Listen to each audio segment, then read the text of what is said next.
Makes me feel less awkward. So my name is Kate Johnson, and this is my senior moment speechy thing.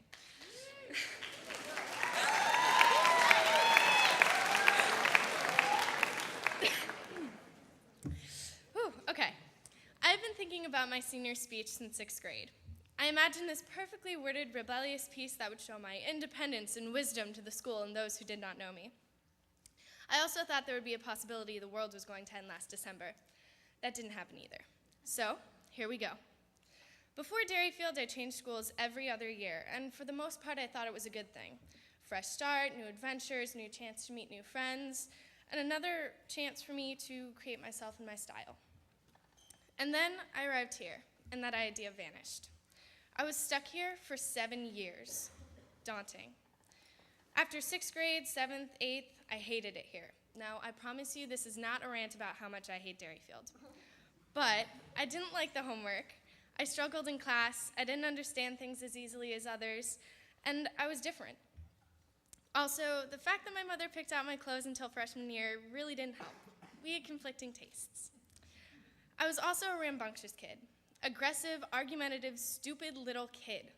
I wasn't willing to take time to listen to what others were saying or step out of my comfort zone. I wasn't fearless enough to compliment strangers on something I liked or tell a person in uniform how much I appreciated their service or even help an old lady get off a plane. I didn't know who I was, and I cared a lot about what people thought of me. Who would have guessed that the little middle schooler would become one of Derryfield's most adamant and passionate future theater majors who time after time hopped up on this very stage and made a complete fool of herself. Believe it or not, I was really, really shy too.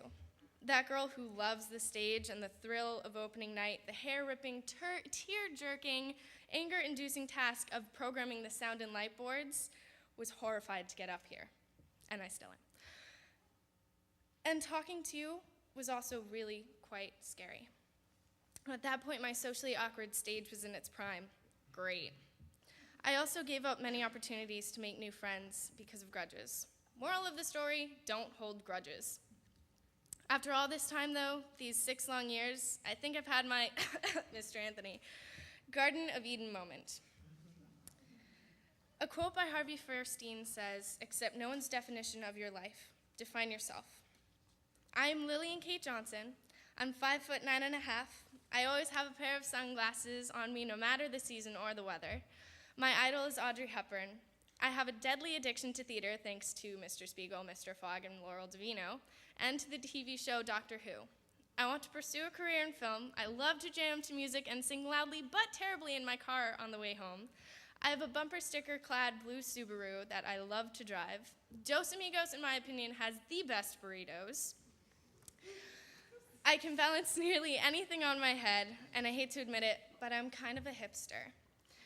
I also have some amazing friends, a supportive family, and the greatest best friendship you will ever find. My older sister, Emily, is oh my gosh, I'm starting to cry now, okay. My older sister, Emily, is half parent, half best friend. She pulled me into the world of technical theater and has made me the person I am today. Which, the more I think about it, the more remarkable I find watching The Breakfast Club, listening to My Chemical Romance and The Used, and becoming a young Ramona Flowers for you Scott Pilgrim fans at 9 years old actually is. She knows me better than myself. Emily, you are my angel.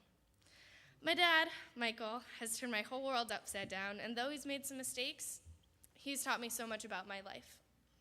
I can't tell you how many times he's just looked at me, smiled, and said, "Darling, karma." He made me unafraid to help others and unafraid of people's opinions of myself.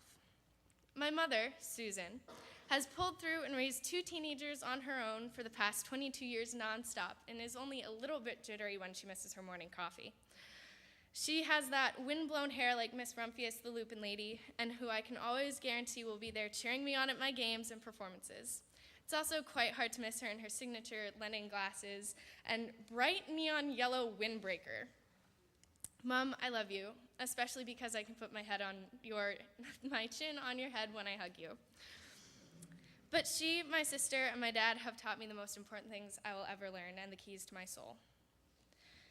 There are 7 billion human beings on this earth, and the opinion of one does not have to affect you, nor should it define you. You will never see them again, so why does it matter if they think you're weird? Who cares? Don't let the bastards get you down. Be who you want to be, dress how you want to dress, and if people stare, you smile right back at them. If going out of your comfort zone means dancing barefoot in the Temple of Heaven in Beijing, let that smile rise on your face and those feet of yours move. If dressing in galaxy pants, galaxy everything, and galaxy shoes makes you feel out of this world, then by all means, you rock that ensemble. I promise you the only reaction it's going to bring is a good one. People will smile and think to themselves, wow, that person is so happy. I wish I was more like that. Or even dyeing your hair funny colors. If it makes you happy, do it. The moment you let yourself go and release the grip of the social norm, you will become truly happy. My motto is who cares what they think? I am who I am, and no one is going to tell me differently. But it's not just about the style. It's about the bonds and the relationships, too. I want to just take a second here to recognize some of the friends I have garnered through my long journey.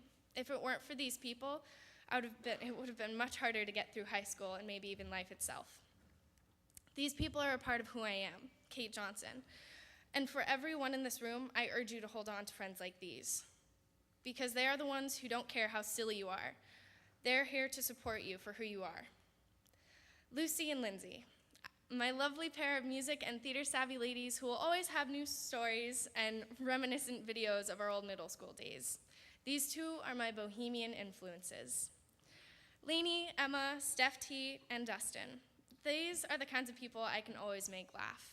Cheerful, upbeat, and always willing to go on food runs to Dos Amigos with, rant about my day at practice with, or make an obscene amount of Snapchats with.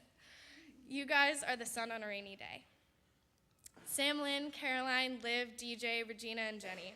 I'm not really sure how to describe y'all, but the best I can do is that you're a bag of assorted nuts. I love you all, but sometimes I just need to chill with you and a cup of chai on a rainy day. These are the kinds of people I seem to have the deepest conversations with over a deck of Uno cards in Miss Perkins' office, or crazy adventures in the great outdoors. Razaz and Zoe, all I can say is it never hurts to have a few senior friends. They'll take you places. Miss Perkins. Now, you don't have to have problems to talk to Miss Perkins, or even go in her room. It's a safe place, and if you want to come in, please, please, please don't be intimidated by us upperclassmen. We were you long ago. Perks has been the crazy aunt I have never had who just happens to work at my school, give great and silly advice, and a room that could survive the zombie apocalypse. Miss Perkins, I mean it when I say I couldn't have gotten through school without you and Mrs. D. To all of the others I may have missed, I still love you. We should hang out sometime. Call me. Lastly, Haley, the ideal best friend. The ones you see all those Tumblr posts about, the ones that just come into your house and act like they own the place. Yeah, that's Haley. She even calls my mom Mama A and my siblings her own. Haley and I have grown such a bond that over 30 people in the past 2 years, yes, I have counted, have considered us either twins or siblings.